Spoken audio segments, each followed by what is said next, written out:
앞에 설자라는 제목으로 은혜를 나누겠습니다. 우리가 지금 이 세상에 살아가지만 지금은 아직은 어제도 보니까 이제 소문이 자꾸 들리지만 지금은 무슨 때야? 이미 안 떼어졌어요. 첫째인도 안 떼어졌습니다. 7인의 재앙, 7 나팔 재앙, 7 대접 재앙이 있는데요. 그 재앙들은 휴거 뒤에 있을 재앙들이에요. 휴거가 기점입니다. 그래서 지금 휴거 때까지는 무슨 시대냐면은 교회의 시대예요. 교회의 시대지만 지금 이제 1948년 이스라엘이 이제 나라가 다시 생기고부터 마지막 교회 시대, 라오디게아 교회 시대. 1948년도부터 무슨 비행기가 생겨나고 막 기계들이 최첨단으로 발전하고 그랬죠. 문명이 엄청 발전했죠. 이제 부자인 물질적으로 부유한 시대, 부유하지만 심령은 가난한 시대, 부유하지만 가난한 시대의 교회에 우리가 마지막 교회에 우리가 살아가고 있습니다. 이렇게 이제 어느 교회의 시대가 점점 이제 끝이 올 것입니다. 그것이 기점이 이제 이리로 올라오라. 휴거예요. 휴거의 기점으로 해서 하늘에서는 예수님이 인을 떼시기 시작한 것입니다. 예수님. 그래서 첫째부터 떼시기 시작하시죠. 그래서 이제 재앙들이에요. 재앙. 첫째 인을 떼니까 지난 시간에 흰 말이 나왔다고 그랬어요. 흰 말은 광명의 천사로 세상의 구원자로 등장할 적그리스도가 나타나는 것이에요. 그래서 실제적인 지금 적그리스도는 본체, 적그리스도의 본체, 실제 본체는 안 나와 있어요. 지금 뭐 트럼프가 적그리스도인 것 같아, 뭐 쿠슈너가 적그리스도가 지금 안 나왔어요. 새끼들이 나와서 설치는 거예요. 새끼들이. 둘째인을 떼니까 이제 적그리스도가 왜 나타나요? 전 세계를 자신의 통제 하에서 이기고 또 이기려고 하다가 자신의 적그리스도의 통치 시대를 열기 위해서 이제 나타납니다. 이제 적그리스도의 시대가 이제 환란의 시대가 도래하는 것입니다. 그 다음에 둘째인을 뗄 때 붉은 말이 나오죠. 붉은 말은 전쟁입니다. 전쟁. 적그리스도가 나타나자 적그리스도의 아젠다, 적그리스도의 체제의 아젠다가 뭐냐면 혼란 속의 질서예요. 혼란 속의 질서. 그래서 혼란을 이야기하는 거죠. 그래서 러시아나 지금 소련은 옛날 소련이나 중국도 공산주의가 되기 위해서 공산 나라의 그 질서를 개편하기 위해서 어마어마한 사람이 죽었습니다. 그와 같은 거예요. 적그리스도가 나타나자 어마어마한 붉은 말이 나와서 어마어마한 사람이 전쟁으로 또 내란으로 죽습니다. 그리고 셋째 말이 뗄 때 하늘에서 검은 말이 나옵니다. 기근이 경제 폭망입니다. 그래서 많은 사람이 이제는 굶어 죽을 것이다. 지금 배불러서 죽죠? 이제 곧 얼마나 안 남았어요.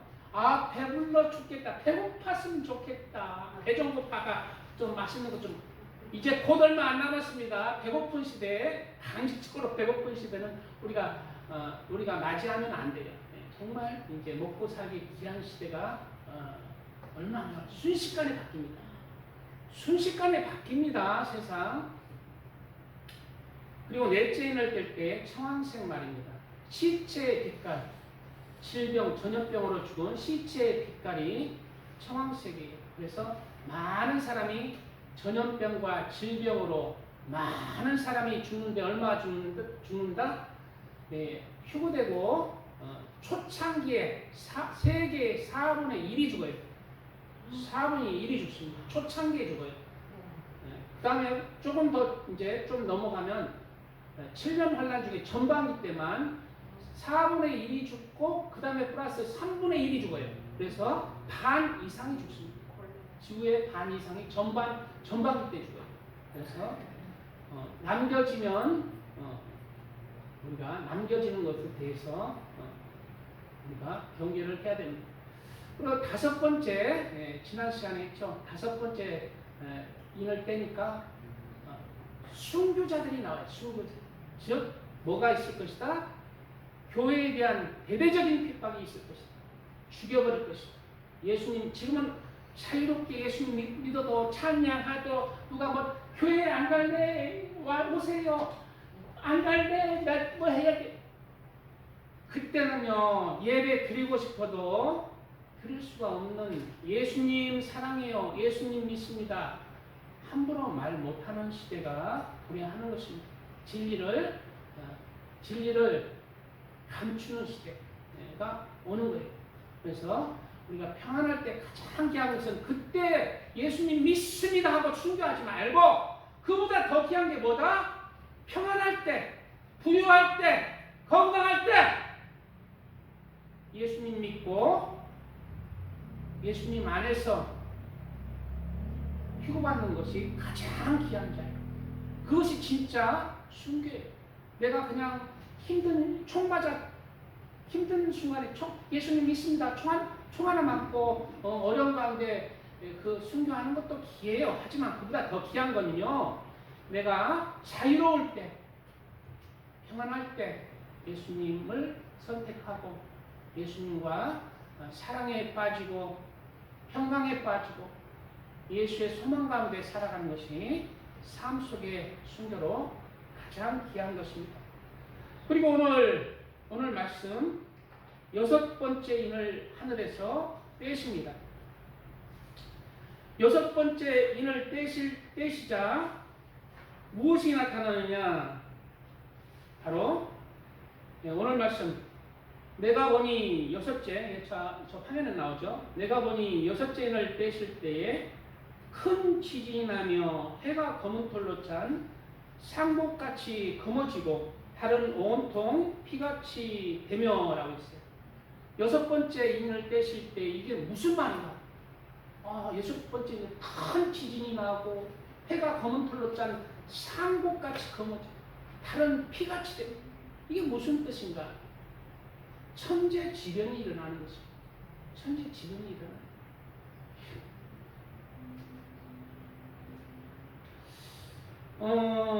다섯 번째 인재앙이 뭐였어요? 남아있는, 휴거되지 못하고 남아있는 하나님의 사람들을 죽였어요. 거기에 대한 하늘의 응답이라고 보면 됩니다. 하나님의 타임라인 때까지 하나님은 인내하고 참고 계시지만 바로 하나님의 분노가 바로 여섯 번째 인을 뗄 때에 이 땅에 임하는 것입니다. 하나님의 분노가 이 세상 사람들에게 임하는 것. 하나님의 자녀들을 핍박하고 죽인 것에 대한 또 하나님을 믿지 않는 것에 대한 하나님을 거부한 것에 대한 하나님의 진노의 심판이 임하는 거예요. 물론 모든 진노의 심판은 이때 일어나지 않습니다. 기회를 주세요. 하나님의 타임라인 끝까지 끝에 일어나요. 그러나 이때는 하나님의 분노의 심판이 맛보기로 임하는 것입니다. 바로 천지 지변의 재앙입니다. 그리고 여섯째 인을 통하여 이 천재지변 누가 일으켜요? 하나님이 일으키십니다. 여섯째 인을 통하여 바로 하나님이 하나님의 자녀들을 얼마나 사랑하시는 것인지를 우리가 깨달아야 한다는 거예요. 하나님은 하나님의 시간표까지 참고 인내하세요. 그러나 여섯 번째 인을 떼실 때에 하나님의 자녀에 대한 그 핍박받고 순교할 때에 대한 하나님의 분노의 마음을 이 세상에 표출하는 것입니다. 죽을 때는 하나님이 가만히 있다가 왜 이제야 죽고 나서 이렇게 하나님의 분노를 표출하는가? 그것은 가장 귀한 것이 하늘에서 순교자의 반열이기 때문입니다. 그 죽는 자의 신앙, 하나님 안에서 믿음을 가지고 죽는 것이 하늘의 영원한 영광을 이루기 때문에 그때는 잠시 하나님의 분노를 묵묵히 참고 계시는 거예요. 그러나 하나님의 마음은 그때도 하나님을 믿는 믿음의 그 순교자와 함께 한다는 것을 우리가 알아야 한다는 것입니다. 첫 번째, 큰 지진이 난다고 했어요. 여섯째 날 때 큰 지진. 큰 지진, 작은 지진이 아니라 큰 지진이라고 말하고 있어요. 이번 주 8월 10일 날 콜롬비아에 7.4 지진이 일어났습니다. 이번 주죠.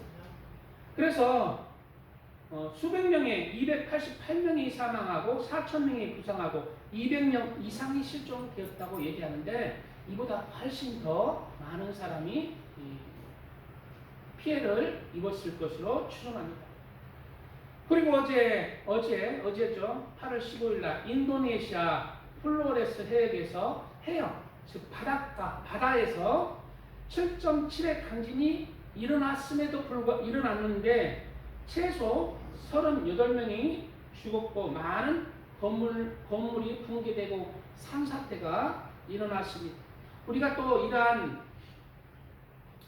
지금 작은 지진들이 지금 일어나고 있어요. 난리 소문의 때를 우리가 살아가고 있다는 거예요. 왜 이 난리 소문의 때가 자꾸 점점점 심해질까요?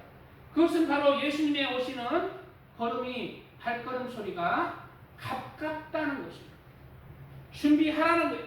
이제 예수님이 오시고 나서 공중 강림하시고 이 땅에 하나님의 자녀들이 휴거가 되고 뭐가 일어난다? 작은 지진, 가끔 일어나는 작은 지진들이 지금 일어나고 있지만 그때는 세계 곳곳에 큰 지진들이 일어난다고 말하고 있어요.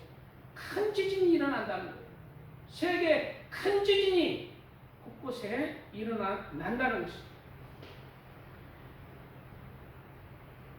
천재지변 중에 가장 무서운 게 무엇일까요?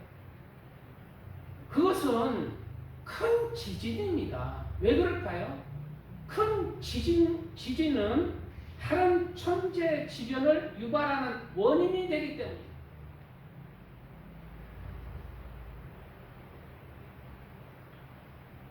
그래서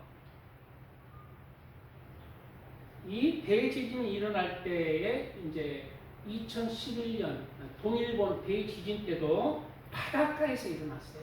일본 쓰나미 바닷가에서 일어났는데 그 바닷가에서 일어난 지진으로 말미암아 쓰나미가 일본을 덮쳤습니다.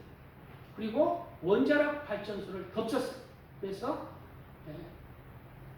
원전이 파괴되고 그것이 이제 나와버린 거예요. 방사능이 나와버린 거예요. 그래서 수많은 사람이 죽었습니다.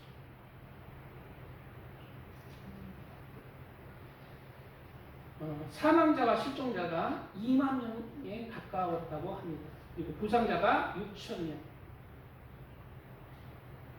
지분 건물은 100만 채가 피해를 입었고 300조 원의 피해를 입혔습니다.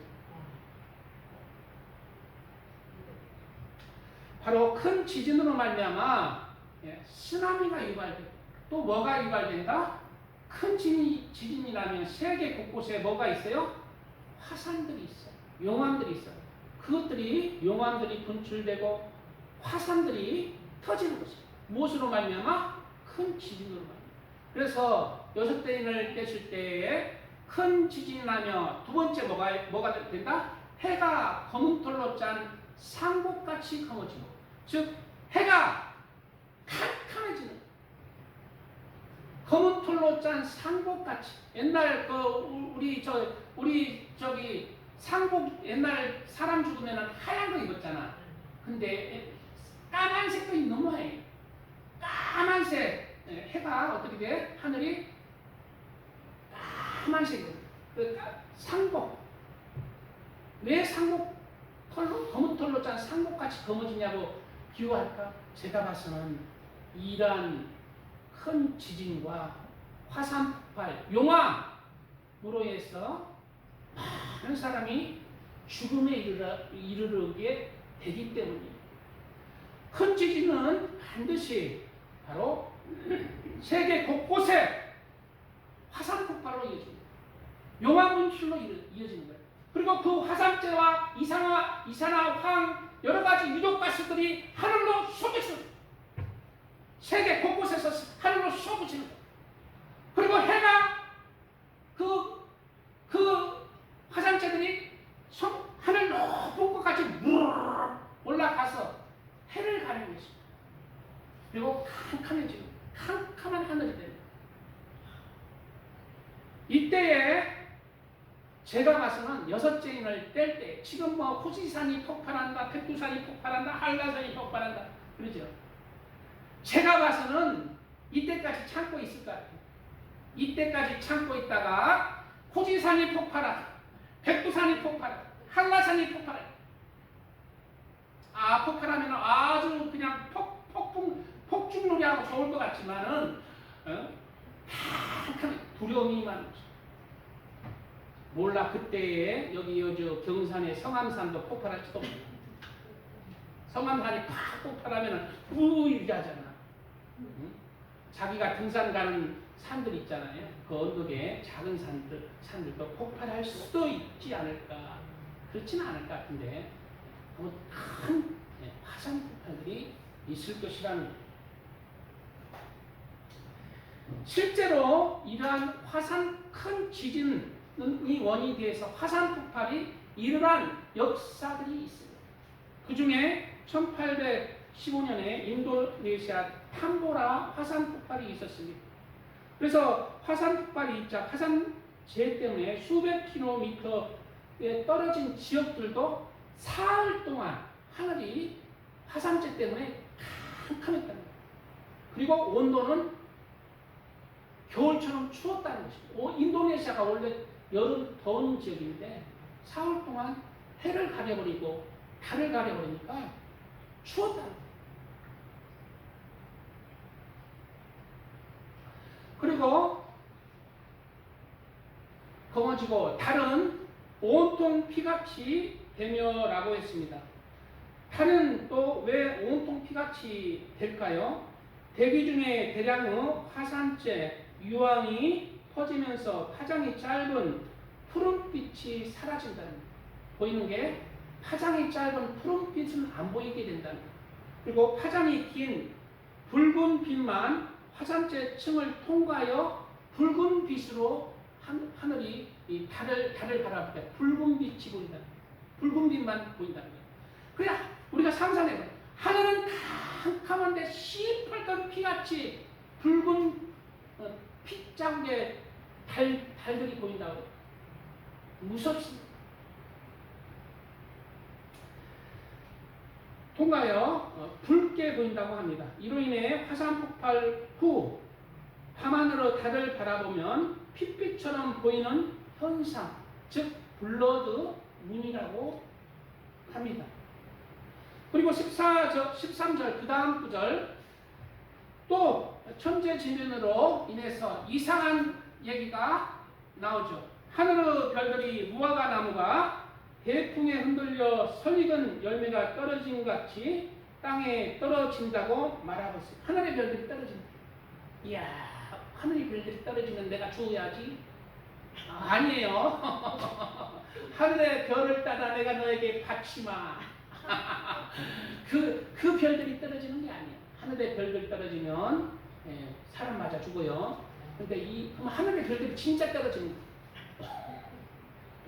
이야, 근데 오늘 구절들을 사도 요한이 2000년 전에 환상 중에 본 거예요. 하늘의 그 장면들을, 미래의 장면들을 환상 중에 본 거예요.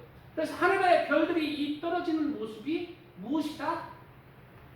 사도 요한은 하늘의 별들로 표현할 수밖에 없었다는 것입니다. 왜냐하면 화산 폭발 시 엄청난 압력으로 공중 높이 쏘아 올려진 거대한 화산탄들과 용암 덩어리들, 화쇄류들이 화산재 구름을 뚫고 화산이 올라갔다가 무수히 이제 그것이 어떻게 인력에 의해서 떨어지는 것이에요. 용암 덩어리들, 화산재 그 덩어리들이 그 화산 폭발 팡 하고 하늘로 치솟잖아요. 요게 끝까지 저 우주까지 저 천국까지 이게 올라가는 게 아니라 어느 정도 팡 하고 나서 어느 임계점에 이르렀을 때 다시 떨어지는 거예요. 다시 떨어지면은 이게 돌덩어리에 떨어질까? 아니에요. 이게 용암 덩어리들, 화산재 덩어리들은 1000도가 넘는답니다. 그래서 아무리 이게 차가운 공기를 만나도 식지를 않는다. 그러니까 땅에 떨어질 때는 불덩어리들이 세계 곳곳에 떨어져. 이 장면, 하늘에서 이 불덩어리들 떨어지는 이 장관을 2000년 전에 사도 요한은 별들이 떨어지는 걸로 봅니다.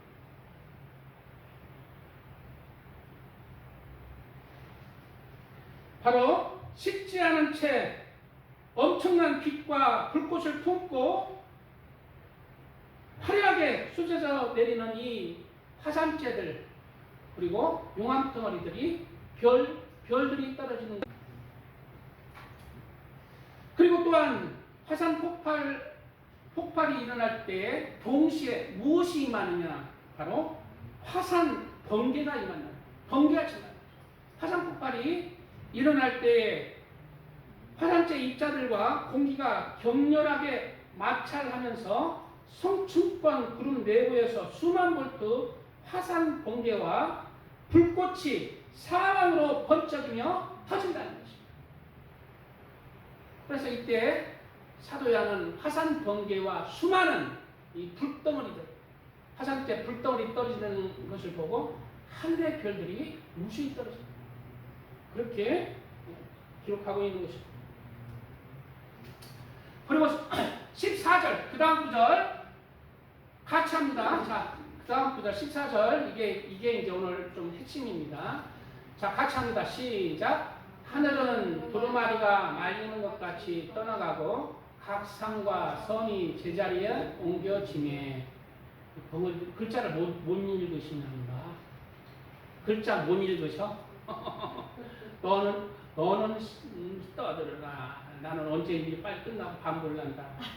이러지 말고. 자, 같이 합니다. 14절 시작. 하늘은 두루마리가 말리는 것 같이 떠나가고 각 산과 섬이 제자리에서 옮겨지매. 예. 바로 이제 그 다음의 현상이 하늘은 두루마리가 말리는 것 같이 떠나간다. 하늘이 두루마리가 이렇게 말리는 것처럼 하늘이 없어져 본다. 어머나, 하늘 없어지면 어떻게 할까? 좋을까? 싫을까? 바로 이게 무슨 말일까요? 화산 폭발은 그냥 스무스하게, 지진이 스무스하게 일어나는 게 아니에요. 거대한 소리와 함께 폭발하는 거죠. 빠! 온 천지에 태풍 소리는 저리 가라요. 와! 그 거대한 소리와 함께 지진이 나고 폭발하는 것입니다. 화산 폭발이 나는 것입니다. 거대한 폭발이나 초대형 화산이 터질 때에 바로 그 공기 파동의 충격파가 사방으로 퍼져나간다는 것입니다. 그럴 때 검은 화산재 구름과 대기가 시커멓게 하늘을 뒤덮고 있다가 강력한 대기 파동들의 그 파동들의 그 화산재 검은 덩어리들이 순식간에 찢어져 버립니다. 그리고 안에 진짜 하늘이 보이는 것입니다.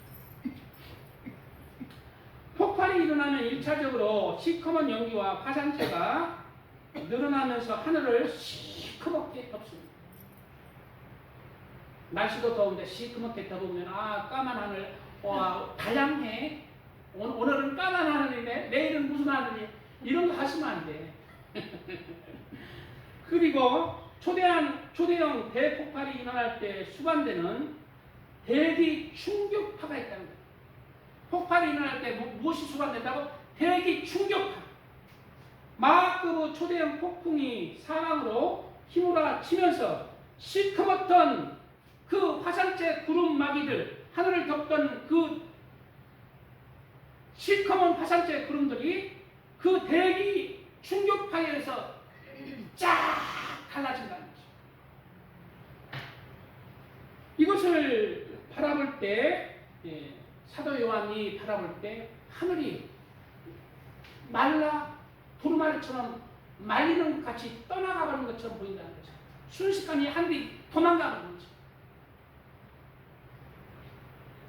그리고 중요한 것이 이 여섯째 인을 뗄 때 하늘은 두루마같이 말리는 것 같이 떠나갈 때 사람들의 마음이 왜 하나님은 이러한 일들을 일어나게 했는가?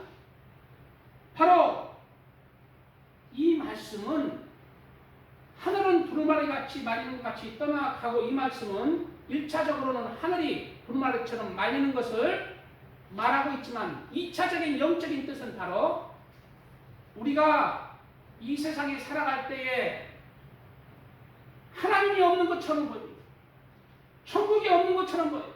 나 혼자 그냥 몰래 뭐 나쁜 짓 하면 나 혼자 하는 것처럼 보여요. 아무도 안 보는 것처럼 보여요. 이 말씀은 뭐예요? 우리가 하늘나라와 하나님의 영광과 나와의 사이에 막고 있는 장벽에 그 차원의 하늘이 열린다. 영적으로 차원의 하늘이 열려서 하나님의 그 보좌와 하나님의 영광을 이 땅에 남은 사람들이 그것을 영적으로 마음적으로 하나님의 영광과 하나님이 바라보고 있는 그 두려움을 인식하게 된다. 인식하고 자각하게 된다.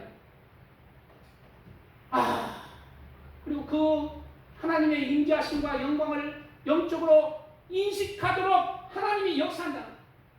그럴 때 사람들은 공포에 떠는 것입니다. 공포에 떠는 거예요. 죄인이 하나님 앞에 거룩한 영광 앞에 거룩한 빛 앞에 섰을 때 죄인은 그 두려움 앞에 그 공포 앞에 설 수가 없는 거죠. 지금까지 사람은 하늘의 영광과 하나님의 보좌와 심판을 모르고 살았습니다. 나 홀로 살며 내 죄를 나 혼자 알고 있는 줄 알았어요. 그러나 하나님이 가려놓았던 그 차원의 장막이 열리자 하나님이 보시고 계시는구나. 나의 모든 죄를 보시고 계시는구나. 지나온 과거부터 지금까지 나의 모습이 확 드러나는 거예요. 그리고 그 하나님의 엄양 앞에 두려워 떠는 것입니다. 하나님은 인간의 죄로 인하여 영적 세계와 물질 세계 사이에 차원의 장막, 하늘을 불러놓으셨습니다. 그래서 우리가 마음대로 욕도 하고 죄도 짓고 몰래 풍기하고 하는 거예요. 막 성질로 돼요. 근데 차원의 장막이 다 열리면 하나님 앞에 아무것도 감출 거 없고 두려움에 떨릴 거 없어요. 죄를 치울 수가 없어요. 그러나 여섯째이 떼어지자 지상의 천재 지변과 함께 영적으로는 차원의 장막이 거쳐져 버리고 하늘나라의 거룩함과 하나님의 영광과 심판이 이 땅의 사람들에게 직접적으로 인식되고 감지된다는 말씀입니다. 눈으로 보인다는 의미보다는 영적인 차원에서 하나님의 영광과 심판이 사람들에게 인지되고 감지된다는 것입니다. 좋을 것 같지만 어둠은 빛과 함께하지 못하는 것처럼 하늘의 차원이 열면서 하나님의 영광이 비치자 이 땅의 사람들은 자신의 제약된 모습 가운데 두려움과 공포에 사로잡히게 되고 피할 곳을 찾아 숨는 것입니다. 그래서 이제 우리가 어둑한데 이제 전기불 쫙 켜면은 옛날에 내가 그랬어. 옛날에 어디 방학자리 우중충한 월세살이를 할 때 불 딱 밖에서 나와 불 딱 켜면 바퀴벌레들 도망가.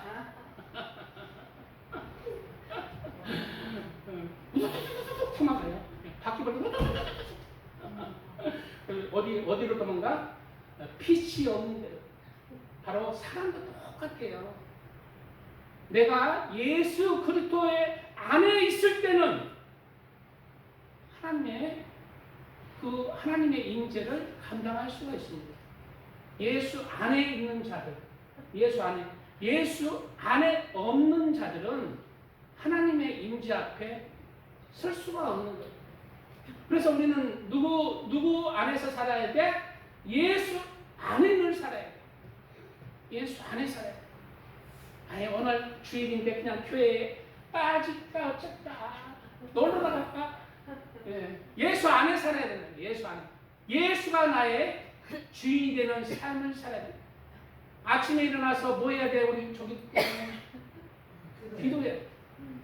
늘 예수님 안에서 살아. 예수님 안에서 살아가는 귀한 하나님의 자녀들 되시길 바랍니다. 찬양 들고 말씀 이어가겠습니다. 오늘 좀 뭔 찬양을 할까? 예? 380.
예.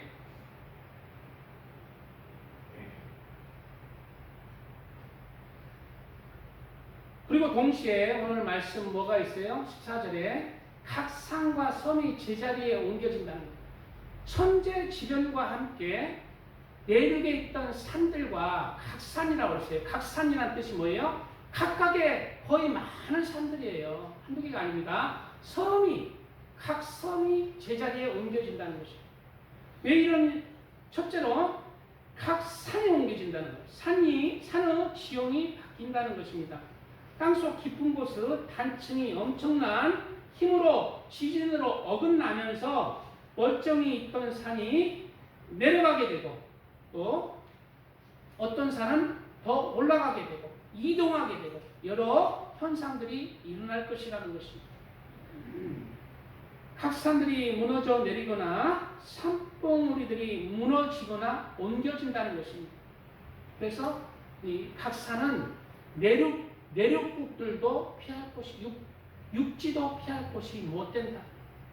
뭐라? 하나님에게 피해다. 아이고, 이거 재앙 나면 나는 저 산으로 도망가야지. 조용한 곳에 내가 움막 짓고 살아야 돼. 산도 그냥, 지진으로 그냥 옮겨진다는 거죠. 피할 곳이 없다는 거예요. 각 섬이 또 각 섬이 제자리에 옮겨진다는 거예요. 지금 일본이 제가 봐서는 이 6째 재앙 때 많은 피해를 입을 것입니다. 섬들도 바다 밑에는 지진이 어긋나면서 섬들도 바다에 가라앉아요. 그리고 물론 섬들도 바다에 있던 곳들이 솟아오르는 곳도 있을 것입니다. 그러한 천재지변을 말씀하고 있습니다. 나는 이거 저걸로 있었고 지난도 뭐 소리도 들을 때 어디 조용한 섬에 가서 낚시나 하면서 그냥 삶 마감해야지 섬에 갔다가 날벼락만 온다는 거예요. 피할 곳이 섬도 된다 못 된다? 못 된다. 바로 6째 재앙은 지구 전체에 상상을 초월하는 대지진과 대폭발이 일어나면서 하늘을 시커먼 구름들이 덮고 또 산이 무너지고 섬이 잠기는 등 많은 지각 변동의 모습을 보이고 있는 것입니다. 이렇게 되자 어떤 현상이 이 땅의 사람들은 어떻게 반응을 하는지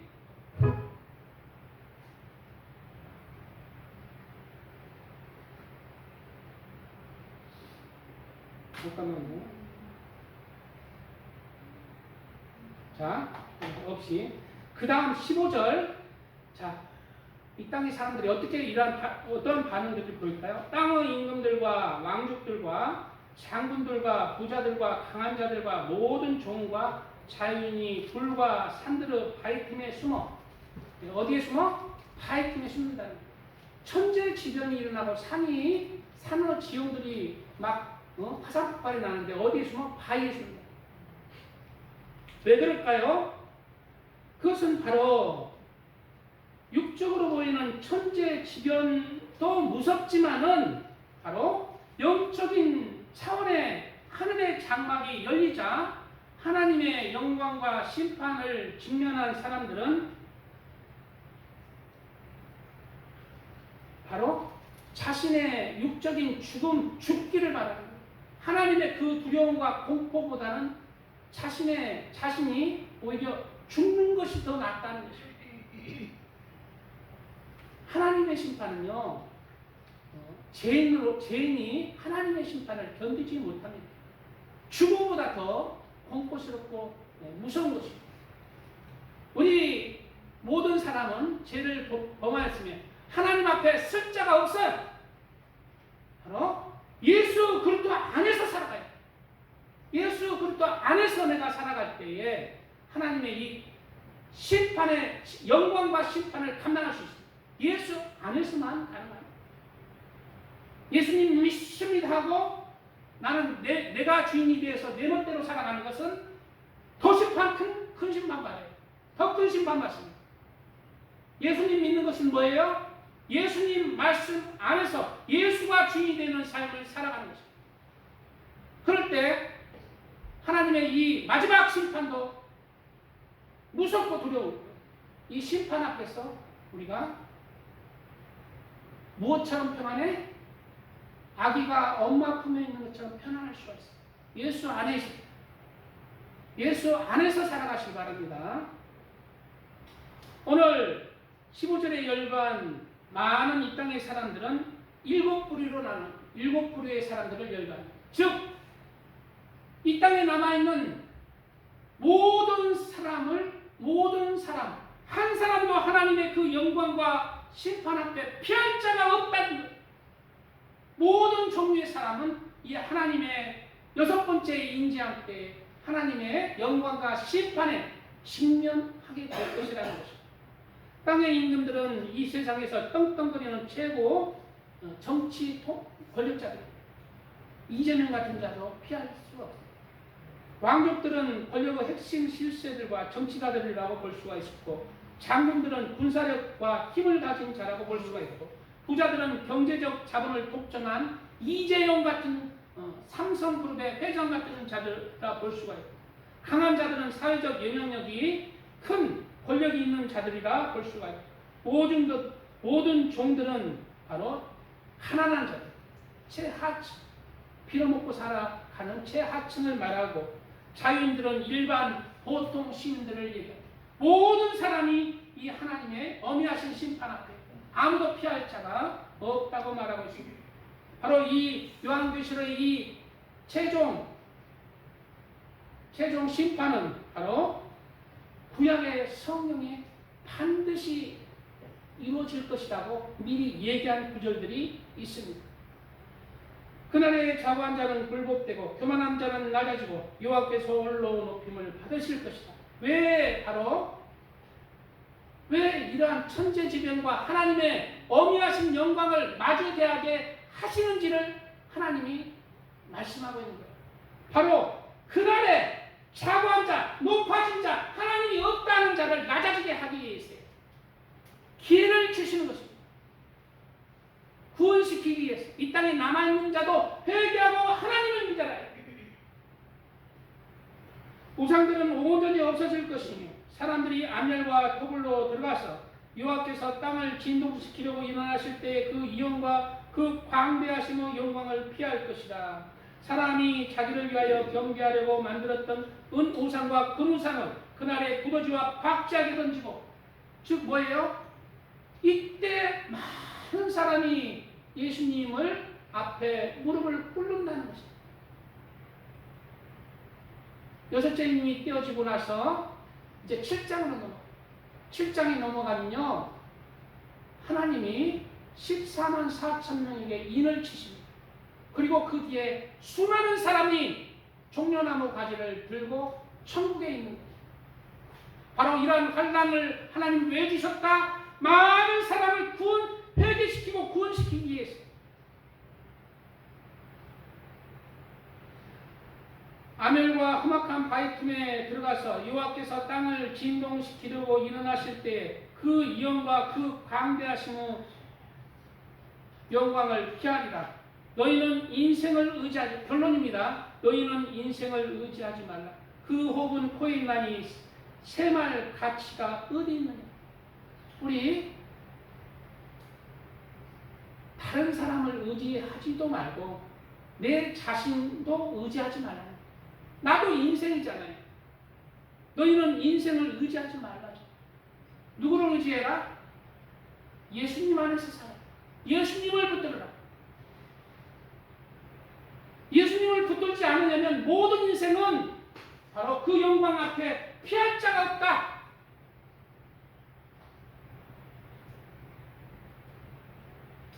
그리고 많은 사람이 오늘 여섯점이 떼어지면서 이 구약의 말씀이 성취되는 말씀이 일어나죠.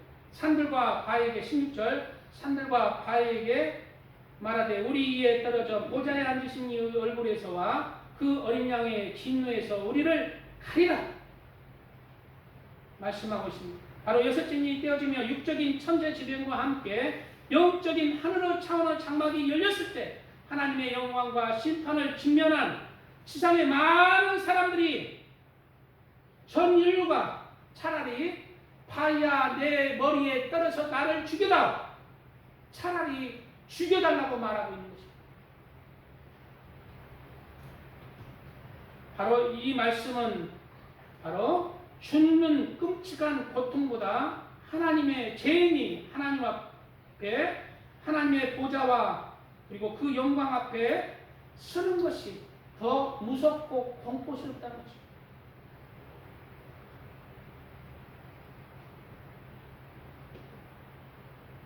왜 그럴까요? 그것은 바로 하나님 앞에 서는 순간 자신의 존재가 얼마나 추악한 존재며 추악하게 살아왔는지 느껴지고 인식되고 자각되는 것입니다. 영적으로 느껴지고 자각되는 것입니다.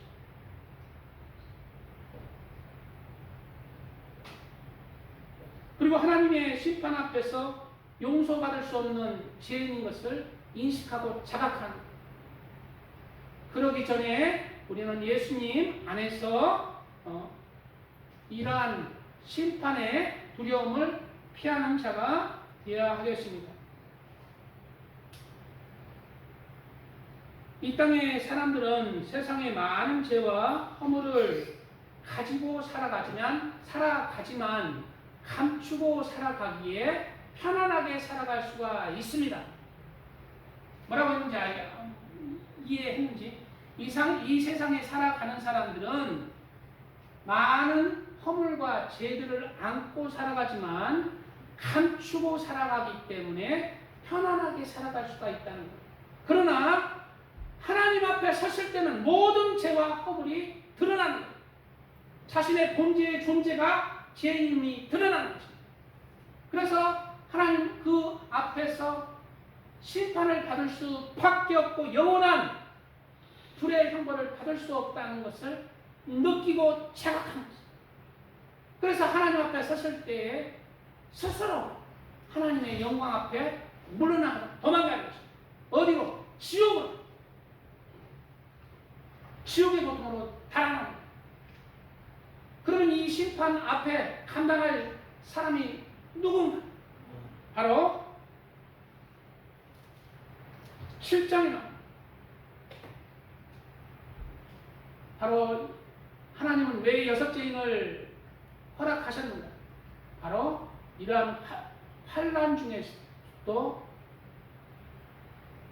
영혼을 구원하기 원하십니다. 왜 그럴까요? 이러한 천재지변과 하나님의 영광을 마주하자 어떠한 일이 일어나요? 사람들의 마음이 자고한 자가 낮아지고 심령이 가난해지는 것입니다. 심령이 낮아지는 거예요. 나 혼자 살 수 있다. 하나님 필요 없다는 그 오만한 자고한 마음에서 하나님 안에서 낮아져서 하나님을 붙드는 것입니다. 심령이 가난하게 하시는 거예요. 천재지변으로 모든 것을 다 잃어버린 많은 사람들이 지옥도 가지만 심령이 가난한 많은 사람들이 이때는 예수님 믿으면 무가지입니다. 예수님 붙들고 뭐예요? 많은 사람들이 구원을 받을 것이다.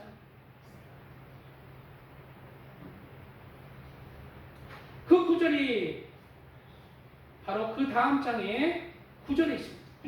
9절부터 제가 읽겠습니다. 이일 후에 내가 보니 각 나라와 족속과 백성과 방언에서, 즉 2일 후에는 바로 2일 후에는 14만 4천 명에게 인을 쳐서 사명을 주는 거예요. 많은 사람에게 예수를 전해, 복음을 전해. 그 환난의 때, 그 천재지변 때 목숨 걸고 복음을 전할 자를 하나님이 택하신 거죠. 그리고 그들에 의해서 2일 후에 그들이 복음을 전하자 2일 후에 내가 보니 각 나라와 족속과 백성과 방언에서 아무도 능히 셀 수 없는 큰 무리가 나와 흰옷을 입었다는 것은요, 너 구원받았다예요. 너 죄 없다. 하나님 앞에 흰옷을 입는다는 것은요, 가장 큰 영광입니다. 너 죄 없다. 즉 뭐다? 너는 하나님의 영광과 심판 앞에 설 수 있다. 흰옷을 입고 손에 종려가지를 들고 승리했다는 것입니다. 종려가지는 승리자에게 주는 거예요. 보좌 앞과 어린 양 앞에 서서 큰 소리로 외치리되 구원하심이 보좌에 앉으신 우리 하나님과 어린 양에게 있도다 하니 모든 천사가 보좌와 장로들과 매 생으로 주위에 서 있다가 보좌 앞에 엎드려 얼굴을 대고 하나님께 경배하며 이르되 아멘. 찬송과 영광과 지혜와 감사와 존귀와 권능과 힘이 우리 하나님께 세세토록 있을지어다. 아멘 하더라. 장로 중 하나가 응답하여 나에게 이르되 이 흰옷 입은 자들이 누구며 또 어디서 왔느냐 물었습니다. 흰옷 입은 자들, 즉 하나님 앞에, 하나님의 영광 앞에, 심판 앞에 설 수 있는 자들, 이 어디서 왔느냐 물었습니다. 그러자 내가 말하기를 내 주여 당신이 아시리다 하니 그가 나에게 이르되 이는 큰 환난에서 나오는 자들인데. 어디서 나오는 자들? 큰 환난 때, 즉 휴거되고 나서 환난 때에 많은 사람이 구원을 받을 것입니다. 많은 사람이 지옥도 가지만 하나님은 많은 사람이 또 구원을 시키기 위해서 이러한 천재지변을 허락하신 것입니다. 이는 큰 환난에서 나오는 자들인데 외군을 받다 어린 양의 피에 그 옷을 씻어 희게 하느냐. 어린 양의 피, 예수의 피에 나의 옷을 씻었다는 거예요. 나의 옷이 뭐예요? 나의 옷은 시커먼 옷이에요. 상복같이 검은 옷이에요. 제 덩어리예요. 그러나 내 이 검은 옷을, 제 옷을 어디에 있어서? 어린 양의 피에 씻었다는 것이에요. 그래서 흰 옷이 됐다는 거예요. 바로 우리 사람이 하나님의 영광과 심판 앞에 설 수 있는 그 유일한 길은 어린 양의 피에, 예수의 피에, 십자가의 피에 나의 삶의 죄들, 나의 원죄들, 나의 자범죄들, 나의 존재 자체의 죄인의 모습을 예수 안에서 씻는 길밖에 없다는 것이다. 예수 안에서 예수가 나의 주인이고 나의 생명이고 나의 길이고 진리라는 것을 고백하며 그 안에서 죽음과 타협하지 않고 살아갈 때 하나님은 어린 양의 피에 그 옷을 씻었다. 그들을 구원하신다는 것입니다. 오늘 말씀의 여섯째 인의 재앙과 하나님 앞에 설자라는 제목의 말씀이었습니다. 바로 이 여섯째 재앙에도 불구하고 하나님 앞에 설자는 누구입니까? 바로 아무리 어떠한 환난이 오서 어떠한 환경이 닥쳐져도 예수 안에서 살아가는 자입니다. 예수 안에서 살아가는 자가 하나님의 영광과 심판 앞에 설 수 있는 자예요. 우리는 이러한 예수 안에서 편안한 때에 예수 안에서 살아가고 승리해서 하나님 앞에 설 수 있는 하나님의 자녀들로 나아지기를 예수 이름으로 축원드립니다.